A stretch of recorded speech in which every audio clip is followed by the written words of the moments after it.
അപ്പൊ ശ്രദ്ധിക്കണം, ബോധിച്ച പോലെ നടക്കുന്നത്.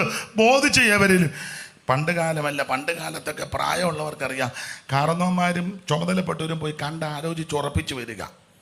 അതെ, ഇപ്പം അതൊന്നും പറഞ്ഞാൽ ഏക്കുകയല്ല. ഇപ്പം പിള്ളേർ തന്നെ എല്ലാം കണ്ട് ഉറപ്പിച്ച് എല്ലാം റെഡിയാക്കി അവരാ വരുന്നത്. പിന്നെ ചില പിള്ളേർ നല്ല പിള്ളേരാ, അവർ വന്ന് പറയും, പാപ്പാ മാർച്ച് 12 കല്യാണം, നിങ്ങൾക്ക് വരാൻ ഡേറ്റ് വല്ലോ, അങ്ങനെ വല്ലതും ചോദിച്ചാൽ വലിയ മഹാഭാഗ്യം, അന്നേരം പൊക്കോണം.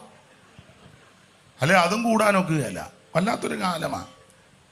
ഞങ്ങളുടെ കുന്നുപറമ്പിലെ കൊച്ചമ്മേനോട് പറഞ്ഞ് വർത്തമാനം പറഞ്ഞു കൊടുത്തി അമ്മച്ചി പറയും, എൻ്റെ പാസ്റ്ററെ, ഈ മനുഷ്യൻ്റെ കല്യാണത്തിൻ്റെ സമയത്ത് പോലും ഞാൻ ഇങ്ങേരുടെ മുഖം കണ്ടിട്ടില്ല.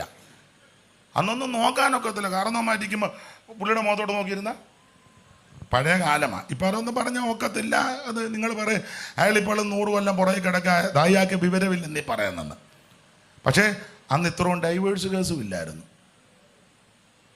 ഇന്ന് മുഖം കണ്ടു, സ്തോത്രം, പോട്ടെ ഒന്നും പറയുന്നില്ല ഞാൻ, മുഴുവൻ പ്രശ്നമാണ്. ബോധിച്ച പോലെ അല്ല, സഭയ്ക്കകത്തും ബോധിച്ച പോലല്ലേ.